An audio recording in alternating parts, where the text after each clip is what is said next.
Hi folks, welcome to this week's Inside Track with Scotty Sun. We've got Jim Delahunt here with me as always, Jim. We've got the Coral-Eclipse at Sandown this weekend as the feature event. Ombudsman, short price favourite. We'll just get straight into talking about it. I mean, is he bomb-proof after his heroics at Royal Ascot, or does that three-year-old allowance that some of his rivals get just even it up a bit?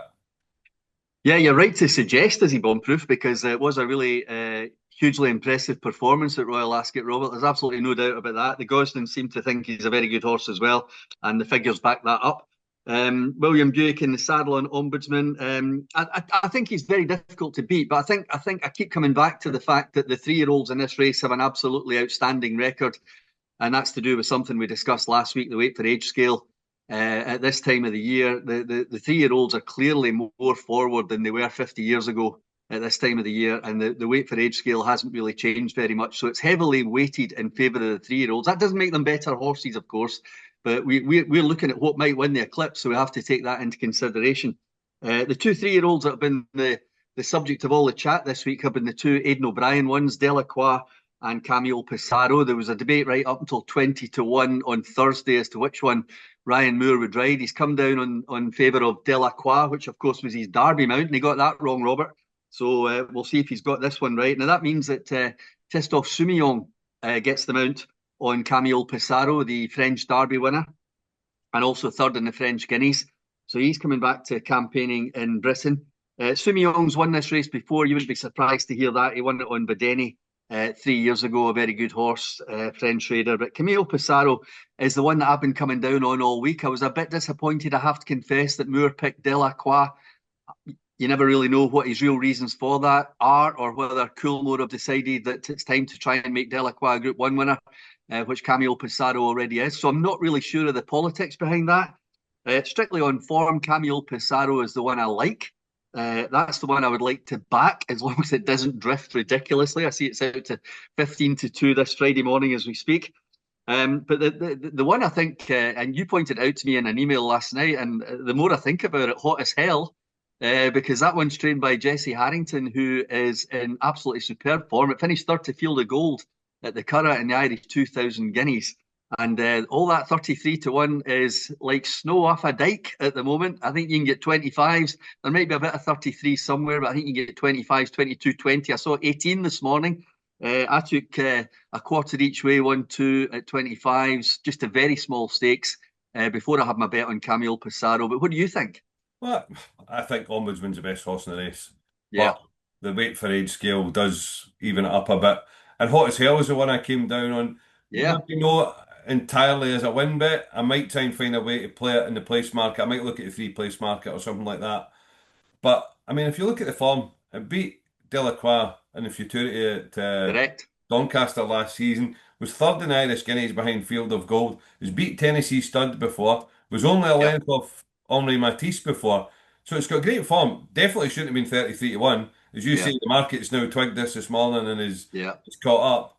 But I mean, you would have loved there to be eight runners in the race so you could get the three places. So I think a place bet for me on Hot as Hell because I think that one could run into a place. And if you can get a three place market in one of the exchanges, then I think that's probably the way I'm going to go.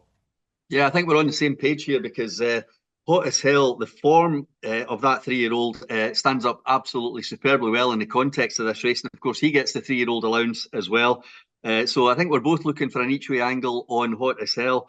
I'm going to mention two Jesse Harrington horses later in this programme. So I'm hoping that our horses are in as good a form as I think they are. So that's really the Eclipse. It's a fantastic race at 3:35. The card gets off underway at 150 with the Coral Charge, which is a race over 5 furlongs. And this is where I'm really going to get into a Jesse Harrington filly. It's a horse called Saratoga Special, Robert, which won at Ayr, won the listed race at Ayr, the Lando Burns, just a couple of weeks ago. It was, yeah, in fact, exactly a couple of weeks ago. It was a Saturday night, if I remember correctly, and I should. He was 50, she rather was 50 to 1 that night for no apparent reason because we were all quite impressed that Jesse had brought a filly over for that particular listed prize. She had been beaten in a handicap before, but she clearly improved to win that listed race. I think she'll be well suited by the stiff 5 furlongs at Sandown. And again, we're looking each way as long as the 12, 14 to 1 stands up. But I'm going for Saratoga Special in the opener. Yeah, and then the 225, I'm going to climb up to Royal Ascot form again with Greek Order, who was only beaten a length and a half by My Cloud into fourth in the Royal Hunt Cup, was actually second on the group on the stand side, in behind My Cloud, who everybody's talking about as a potential group horse Yeah. now. It's went up £2 for that, but it's got a bit of previous close form at Sandown as well, beating Dancing in Paris, who last week was a heartbreak story for us in the Oh, Northumberland you were Pole. so unlucky. I know, but there we go, that's racing. So I just thought Greek Order on the form of that Royal Hunt Cup, only 1.5 lengths behind My Cloud, £2 probably should be enough to stop him. He's got a bit of Sandown form, so there's enough boxes ticked there for me to be interested in that one. You're selling the Yeah, 225, Jim? yeah. Without going overboard, especially as William Haggis has had a couple of shotties beaten recently, including my nap on Thursday night. Treasure Time running for the first time this season. Tom Marquand in the saddle in that race. He's only £7 higher than the race he won at the York Ebor meeting. He won that impressively. He was then very unlucky at Doncaster next time. So I think they're going for 125 grand handicap first time out. Disappointed in the odds. I think he was 3-1 last night. So at that price, I'm not hugely interested. But if he was to drift to 9-2, 5-1, I'd certainly have a small amount on Treasure Time. What about the rest of the Sandown card, Jim? Have you dug anything out there? Yeah, the distaff race for mares, fillies and mares at 3 o'clock. It's over a mile. The one I like here, and quite surprised at the odds on this one, Robert. Charlie Appleby's filly, Victory Queen. Buick's in the saddle. Delighted about that. Now, it hasn't run for 9 weeks, but it won a race at Ascot, which was controversial for the fact that everybody thought, or everybody who watched it, thought that Sylvester de Souza should have won it on the runner-up because he get boxed in all the way up the straight and didn't seem to put the filly in a very good position at all. And of course, Victory Queen was the winner and get no credit at all. The more I look back at that race, I think we should give Victory Queen a lot more credit than she got. It was all about the second that day being unlucky, but she did the business and actually went and won the race. And I think Victory Queen is probably at the prices the one to be on in that 3 o'clock the distaff race. And just before I move on from Sandown, because I know there's lots of good stuff at Haydock tomorrow as well. Flying Frontier in the last, it's a mile and a quarter handicap, 45 grand, trained by James Tate, whose horses are really coming into form at the moment. He's got Ross Orion on board. Back at the scene of his course and distance win in August, hasn't really shown the same form either before or since, but his seasonal reappearance wasn't too bad. Again, it's always worth going back and having a wee look at these things. Wasn't too bad at all. Very valuable race at York. And I think Flying Frontier back at Sandown might be a bit of value in the lucky last on Saturday. Yeah, now we'll move up to Haydock where the 2025 Arc winner is Strange.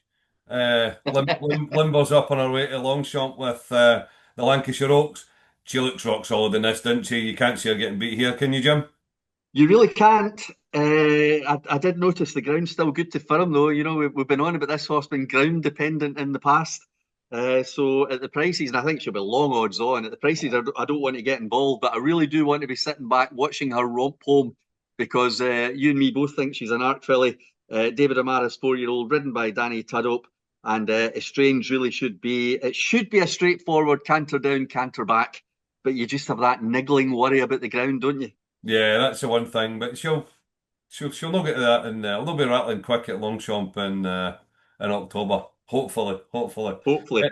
What do you fancy in the Haydock card anyway? Yeah, funnily enough, I did hint at this at the start of the programme, and it's another Jesse Harrington filly who, the more I look at the betting, the more I think I've got it horribly wrong, but I've got to stick to my guns. It's a filly called Bonnie Moon, 3-year-old, going to be ridden by Keith and Kennedy, who rode that other sprint filly at Sandown to win at Ayr last time. Very good apprentice jockey in Ireland. Gets to claim here, which I think is hugely significant. Mile and 3/4, bet 365 handicap at 2:05, restricted to 3-year-olds. Bonnie Moon has been running in group races and listed races, went to Dieppe in France to get off the mark in a little leg and spoon race. So she's got a win under her belt, but she's competing at the highest level in Ireland, and she's in a handicap here of 85 first time out. I took 18-1 each way last night. I couldn't believe my luck. If it drifts to 25, then clearly I've got it horribly wrong. But Bonnie Moon is the one for me in the 2:05 at Haydock on Saturday. And then just the rest of the card, I don't have anything at all at Haydock. Just want to watch you strange. That's it. I couldn't find anything. The 315, Jim. Believe you've got one in that.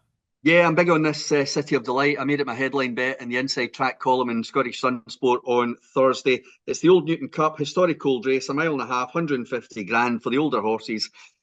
Excuse me very much there. City of Delight, David Menuzier, Harry Davis, mile and a quarter horse going up to a mile and a half. So if this is going to be a fast run race, it'll be a test. But I've watched all these mile and a quarter wins, Andy's last defeat, and I'm not convinced that he doesn't need a mile and a half. I really do think a mile and a half will suit. Still well handicapped. He's not going to go down in the handicap because he's won so often. So to improve him, I think they do have to step up and trip. City of Delight is the one for me under Harry Davis. The one I would mention here, though, Robert, it's a horse trained by Ian Jardine, whose horses are in great form. He landed a nap for me at Musselburgh the other day with Crystal Delight. Paddy the Squire. Now, he's been beaten at a mile and a half when he's very well fancied for the Lanark Silver Bell last year. So there has to be a question over the trip for him as well. But if he stays, I think he is nicely in. So Paddy the Squire might be worth a saver, but City of Delight's going to be my main selection in the Old Newton Cup. And the other one I wanted to drop in here was one for Jason Hart and John and Sean Quinn, whose form just continues at a very high level. And that's Sir Garfield in the 6 furlong handicap. It's a class 4 at 350. I don't think he's going to be a huge price, but he does look the most obvious solution to that race for me. So Sir Garfield in the 350. Well, you've done the overwhelming amount of work here this weekend, Jim, since the two I've picked out on Sunday over the jumps haven't been declared now. So can you take us to Carlisle on Saturday night? I believe you've got two Yeah, that you fancy. it's a unique card, this Carlisle one, because it is restricted to female jockeys. It's been going for a few years now and has proved hugely successful. So, female professionals and female amateurs, most of the races that are allowed to race against each other, but one of the races is restricted to professionals only. But the two races I'm looking at, having looked at the card all week, the two races that I'm quite keen on are the two last races, the 742 and the 812. Idyllic, it's trained by Will Story in the 742. It's a mile and 3 furlong handicap, ridden by Paula Muir, Scottish jockey who gets very few chances. I think she should get more, but then again, there's a lot of jockeys that should get more chances, and it's just the way the cookie crumbles. She's a very, very competent rider. She rides this filly well, Idyllic, and I think this will go very well. A 4-year-old carrying 10 stone 3 in that mile and 3 handicap. So Idyllic for me. Haven't checked the prices, so we'll see how that one pans out.